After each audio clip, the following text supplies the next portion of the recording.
Inconsistent moisture level lead to clumping or microbial growth.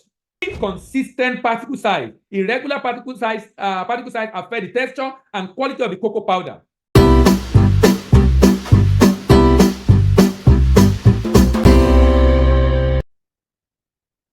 Good day, my name is Dele Ayimibo. Welcome to our YouTube channel. This is where we discuss everything international trade. And in recent time, we have been a searchlight at exporting different products out of Nigeria. Today, I'm looking at another derivative of cocoa. I've talked about cocoa beans. I've talked about cocoa butter. I've talked about cocoa paste. Today, I'm talking about cocoa powder. Cocoa powder. Now, cocoa paste and cocoa powder, to some extent, are similar, but the major difference is the fact that whereas cocoa paste is paste because it has a lot of fat in it. Cocoa paste is a paste because it has a lot of fat in it. But cocoa powder is a powder because it has less fat in it. Cocoa powder is a powder because it has less fat in it. Cocoa powder can be both delicious and complex, knowing what constitutes high quality cocoa powder and understanding its key specifications is critical for bakers, chocolatiers, and anyone seeking to make informed choices. Cocoa powder is made from natural cocoa powder.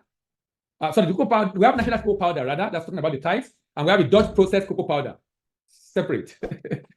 Natural cocoa powder is made from roasted ground cocoa beans. This type offers the most intense chocolate flavor and retains significant antioxidant content. But the one of Dutch is treated with alkali, and this type has a smoother texture, deeper color, and milder, less acidic flavor. Now, the specification include a fat content of about 10 to 25%. That of cocoa paste is a lot higher than this, about 50%. Moisture content is between 2 to 5%. Acidity is between 1.5 to 2.5%. Particle size should be about 25 micron. Color ranging from light brown to dark brown. Aroma, rich in chocolatey aroma, and taste, intense chocolatey taste. It's used for baking. It's used in hot chocolate. It's used in sauce and syrup. It's used in smoothies. It's used in smoothies, and it's used in matcha beverage. It's used in ice cream and milkshakes. Like I said, it's ideal for baking, making cookies, brownies, hot chocolate, and the like. Now, like I said, also the difference between them is fat content 50 to 55 for cocoa paste, but cocoa powder about 10 to 25. Cocoa powder offers a strong concentrated cocoa flavor with varying degree of bitterness, depending on the processing method.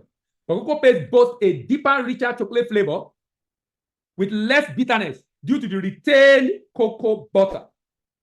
Cocoa paste is less bitter because of the butter, but cocoa powder is a lot bitter because the butter is no more there. What is the market size? Market size is not as much as cocoa paste because the butter is out. The total market size is about $3.0 billion.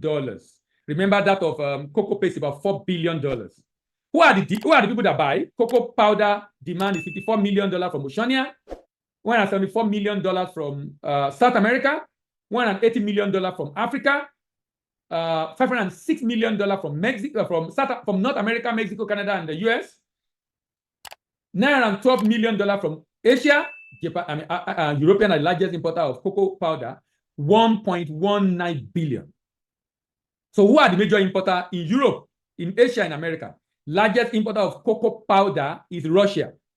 It's US, 10.7%, followed by Russia, 5.2%, followed by China, 4.5%, followed by Italy, 3.38%, followed by Turkey, 3.05%, and France, 3.96%. So top buyers in the world are United States, Russia, Netherlands, Germany, France, Italy, and Belgium. These are the major buyers of cocoa powder in the world.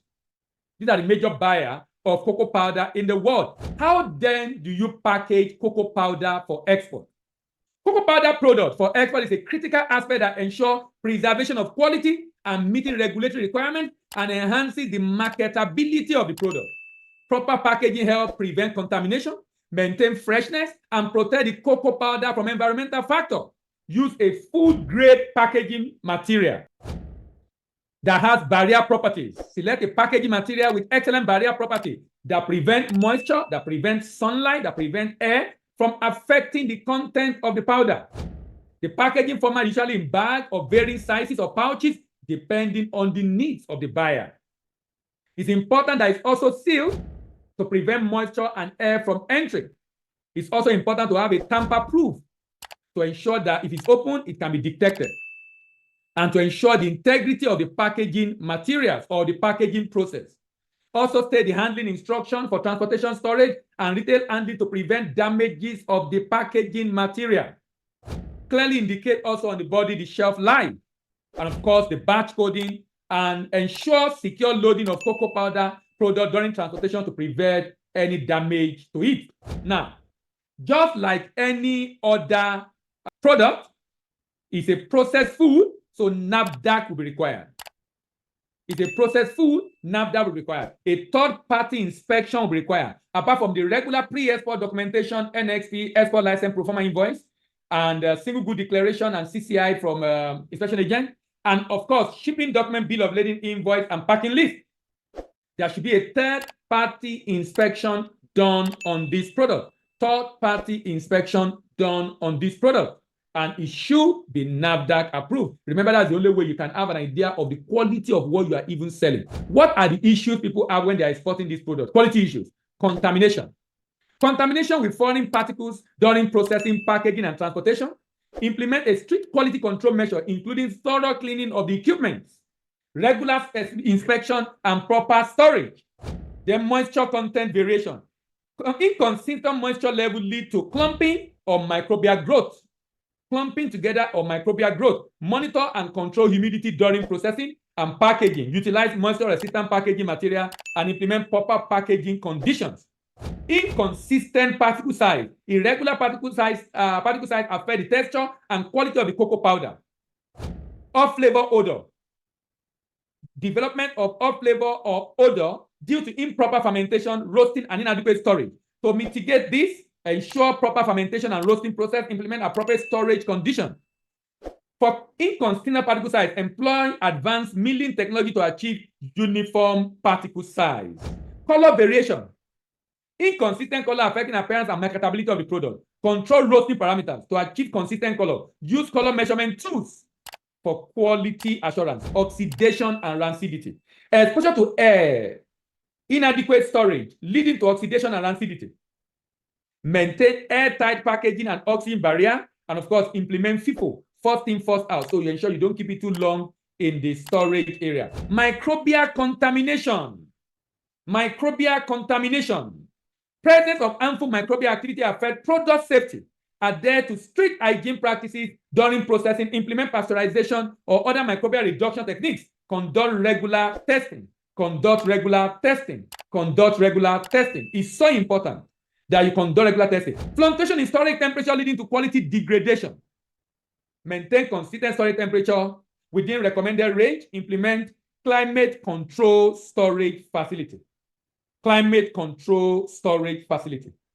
If you have learned one or two things from this video, give it a thumbs up. If this video has been of benefit to you, you think your friend should hear about it, share with your friend. You want to know what we'll be discussing next? Then subscribe. Then join this YouTube channel by subscribing and click on the notification bell, because in the next video, we're going to be discussing coconut flour. Coconut flour. Thank you very much for stopping by. My name is Dele Ayenibo. Remember to drop your question or comment in the comment section. My name is Dele Ayenibo, and I'm your expert doctor, and I'm signing out.